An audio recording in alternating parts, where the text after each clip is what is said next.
하나님의 말씀 신약성경 데살로니가 전서 5장 14절과 15절 말씀을 함께 읽도록 하겠습니다.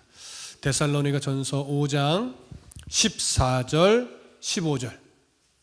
자, 함께 읽겠습니다. 시작.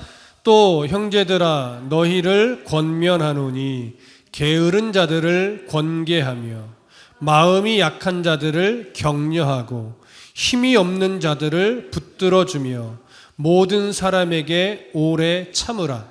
삼가 누가 누구에게든지 악으로 악을 갚지 말게 하고 서로 대하든지 모든 사람을 대하든지 항상 선을 따르라. 아멘.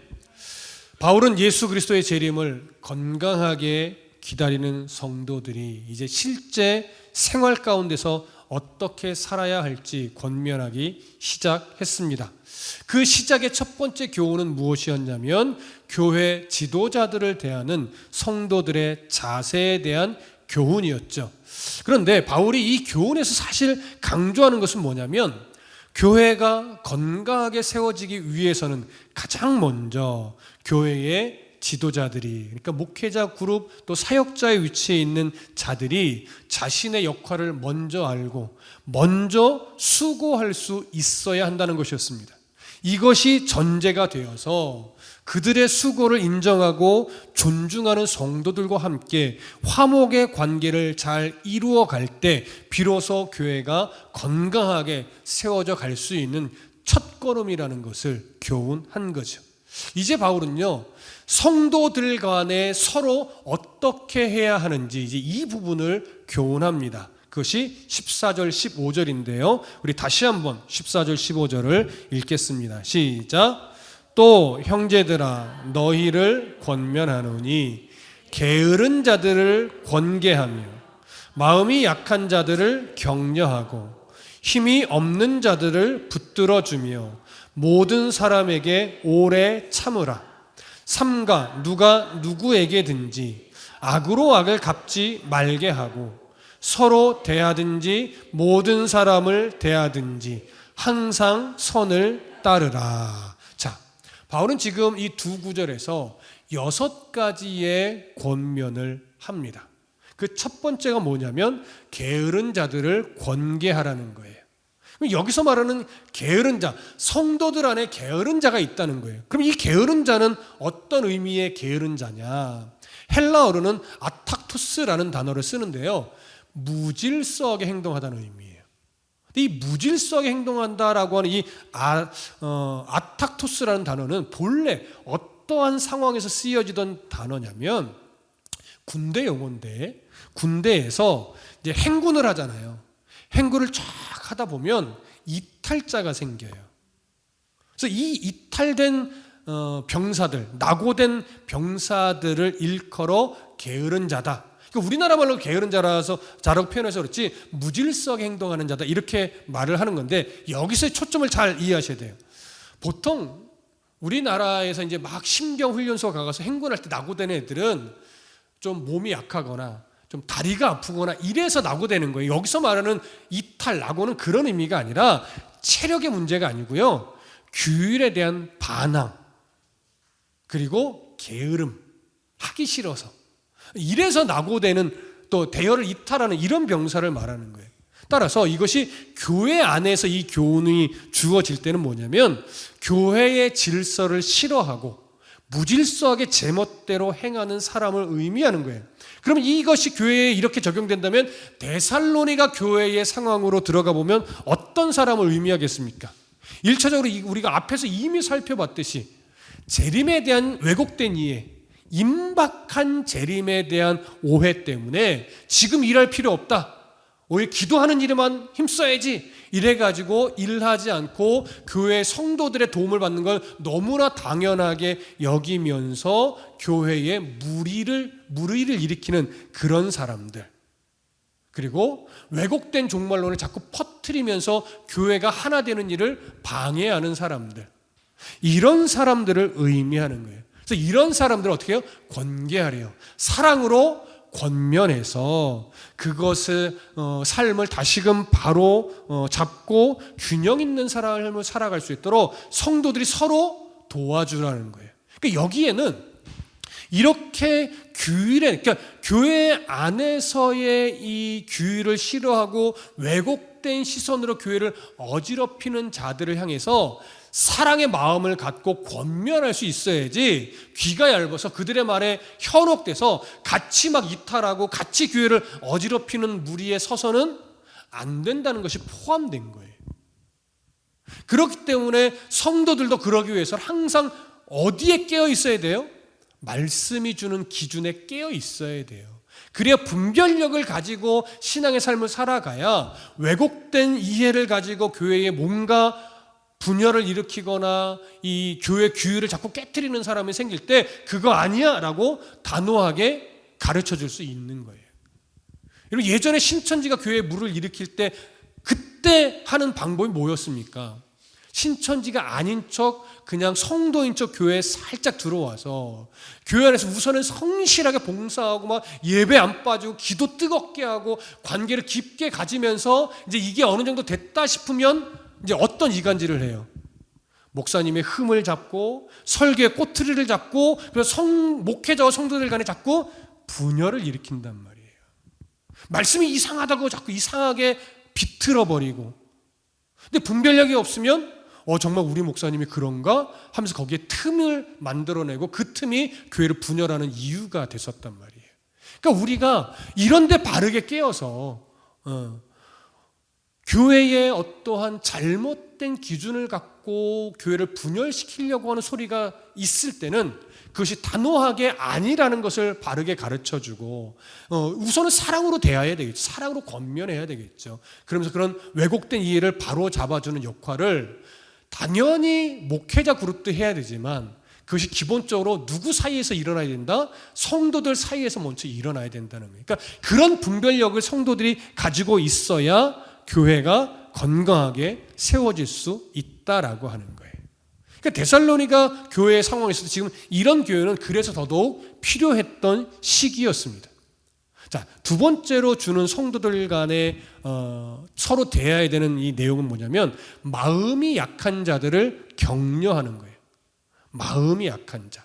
헬라어로는 올리콥시쿠스라고 하는 단어를 쓰는데 용기 없는 또는 겁이 많은 이런 의미예요. 그러니까 마음이 약해서 외적 시련을 잘 못 견디는 이도 있고 당시에 일어났던 박해로 인해서 믿음이 흔들리기도 하고 또 재림에 대한 오해로 인해서 자꾸 염려하며 의심하는 자들도 생겨나는 거예요.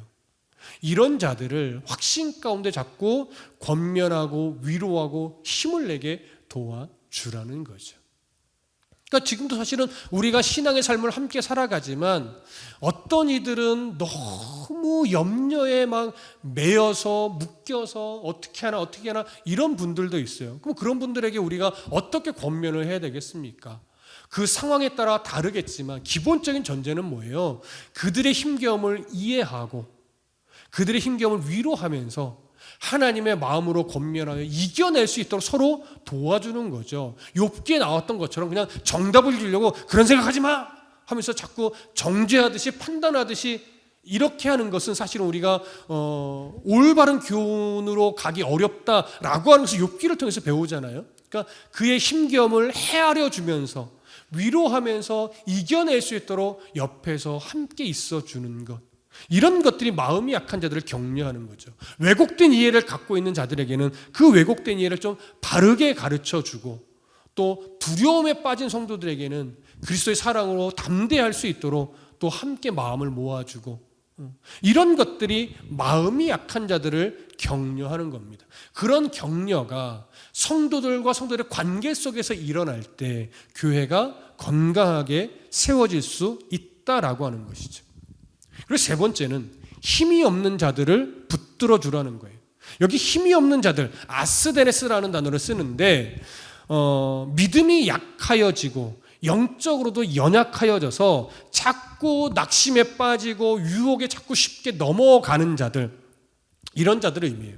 앞에 마음이 약한 자들과 비슷한 비슷한 면을 가지고 있어요. 하지만 여기서는 조금 더 어디에 초점이 있냐면 유혹에 자꾸 넘어가는 것, 미혹에 자꾸 넘어가는 것, 작은 시련에도 자꾸 믿음이 흔들리는 것, 이런 부분이죠.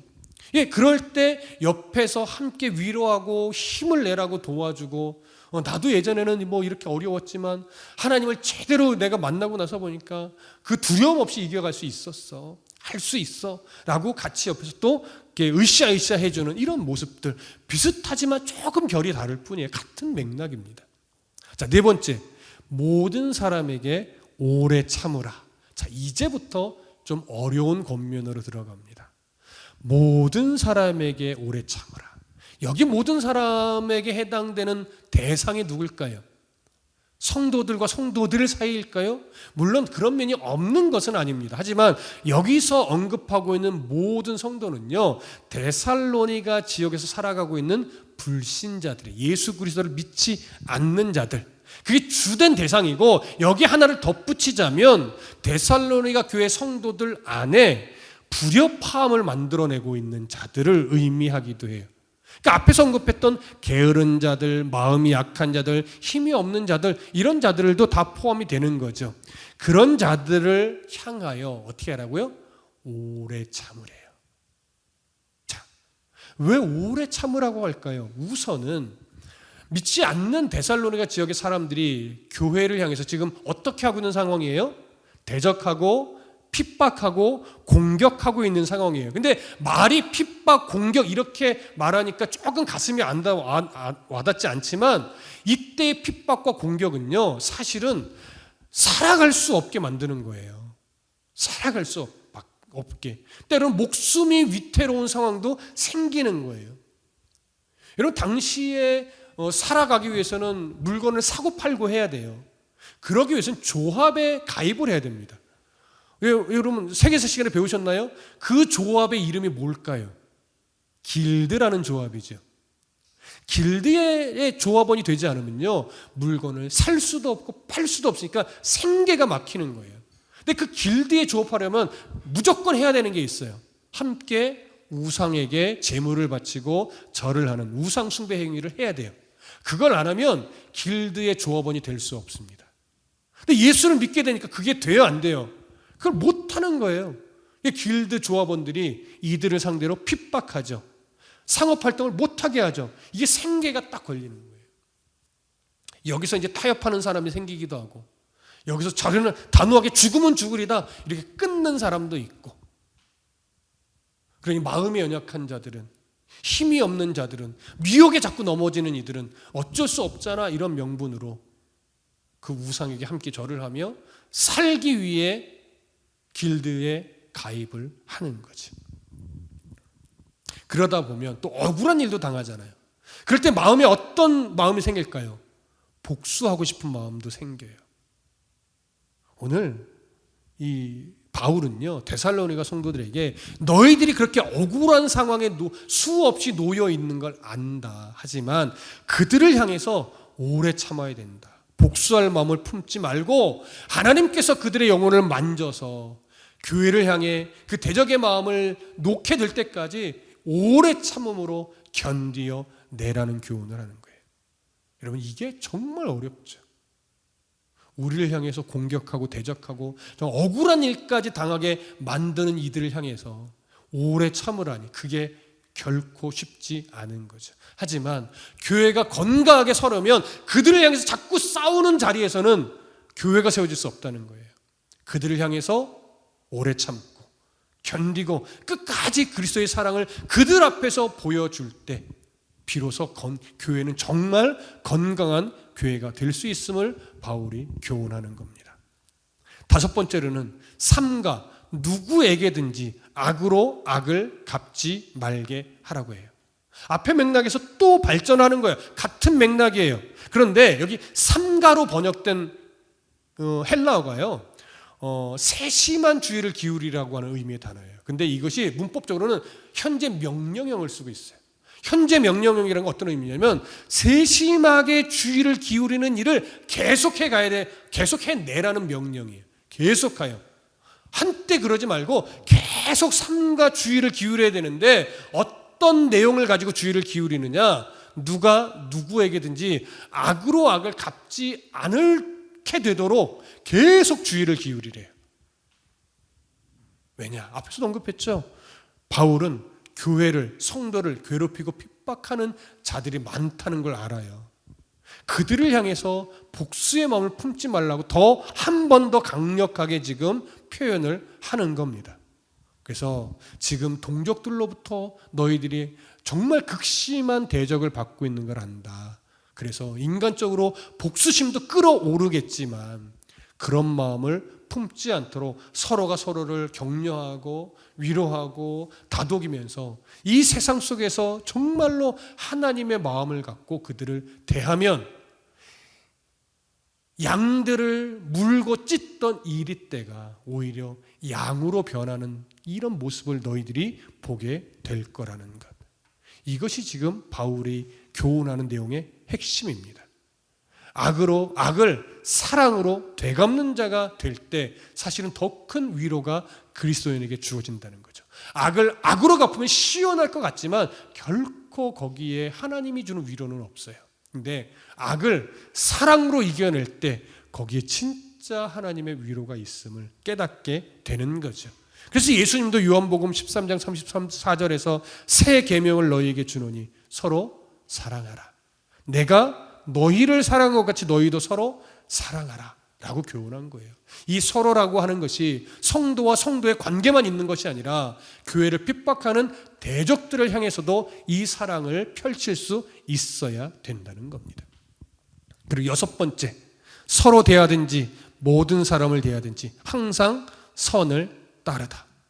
자, 복수하지 않는 게 소심한 소극적인 사랑에 머물지 말고 모든 사람, 모든 일을 대해서 적극적으로 선을 쫓는 사랑을 해내라는 건데, 여기 서로를 대한다는 것은 성도와 성도 간에 대할 때, 또 모든 사람을 대한다는 것은 불신자들, 대적하는 자들을 대할 때, 그때 항상 기준이 뭐다?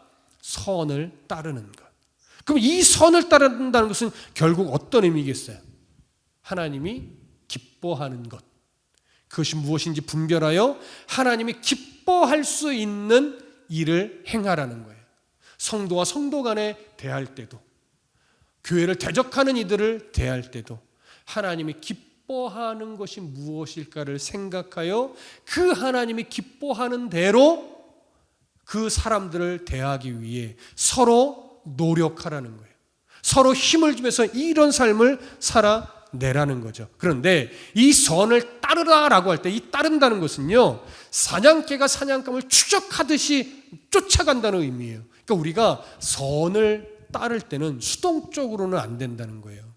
분별력을 갖고 깨닫게 됐으면 그때부터는 그 선을 이루기 위해서는 우리 스스로가 정말 부단히 노력을 해야 된다는 의미가 담겨 있어요. 아는 것으로는 안 된다는 거예요. 무엇이 선인지 머리로 이해하는 차원에서는 하나님의 선을 이룰 수 없다는 거예요.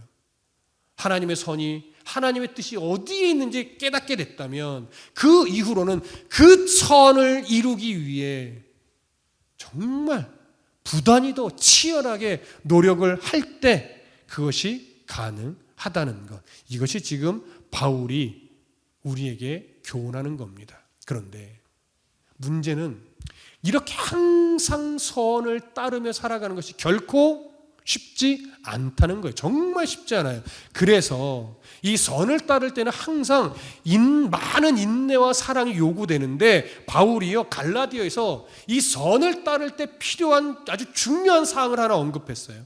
갈라디아서 6장 9절에 보면 이렇게 바울이 교훈해요. 우리가 선을 행하되 낙심하지 말지니 포기하지 아니하면 때가 이름에 거두리라.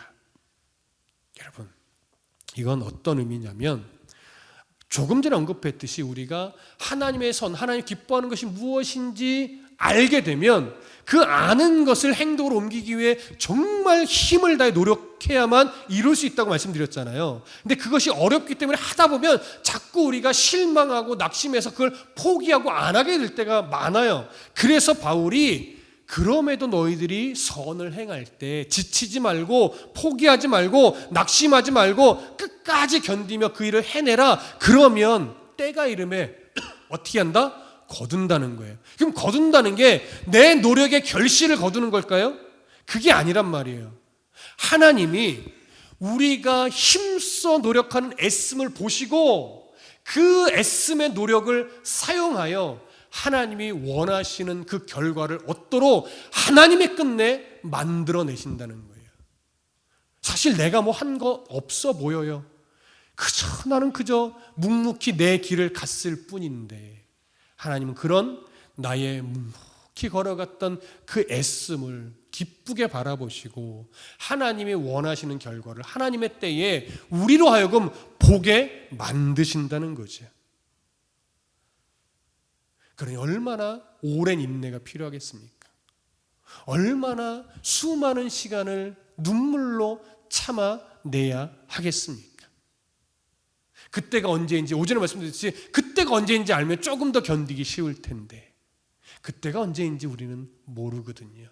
그러니 더 하나님 의지하며, 그러니 더 하나님 바라보며, 늘 억울함의 연속일지라도 하나님은 끝내 하나님이 원하시는 결과를 우리로 하여금 보게 만드실 것이다 라고 하는 이 믿음을 가지고 우리는 나아가야 합니다. 이렇게 선을 행하되 낙심하지 말아야 되는 이런 믿음의 삶을 살아갈 때 제일 방해하는 것 중에 하나가 뭐냐면 우리 마음에 자꾸 일어나는 조급함이에요. 조급함. 이 조급함이 우리로 하여금 불안하게 만들고, 조급함이 우리로 하여금 염려하게 만들고, 조급함이 우리로 하여금 하나님을 온전히 의지하게 만드는데 방해를 해요. 여러분, 하나님을 정말 신뢰한다는 것은 우리의 불안함을 내려놓는 씨름을 하는 거예요. 우리의 염려를 주님께 맡기는 그 훈련을 하는 거예요. 아까 재아 엄마인 그 우리 문진영 집사가 가기 전에 그런 말을 해요. 둘째도 빨리 낳고 싶은데 요즘 자꾸 불안해요. 뭐가 불안해? 자기가 일을 해서 조금 더 돈을 벌어서 그래서 지금 재아에게 막 맛있는 거, 몸에 좋은 것도 막 사주고 싶고 막 그런데 남편이 일을 해서 돈을 벌고는 있지만 나도 일해서 더 벌어서 막 해주고 싶은 마음이 자꾸 큰데 그게 자꾸 또 불안감으로 와요. 약간 성향이 그런 게 있거든요. 그래서 어떻게 해야 되죠, 목사님? 그래서 제가 그랬어요. 오른손을 들어 주먹을 줘. 그런 생각 올 때마다 머리를 때려. 그래서 내가 왜 이럴까? 내가 왜 이럴까? 하나님이 살아계신데 이러라고 좀 재미있게 이야기를 해줬어요. 여러분, 조급함은 하나님을 향한 신뢰를 불안하게 만들어요. 그래서 그때마다 여러분 나의 머리를 한 번씩 툭 치면서 정신 차려. 하나님이 계시잖아.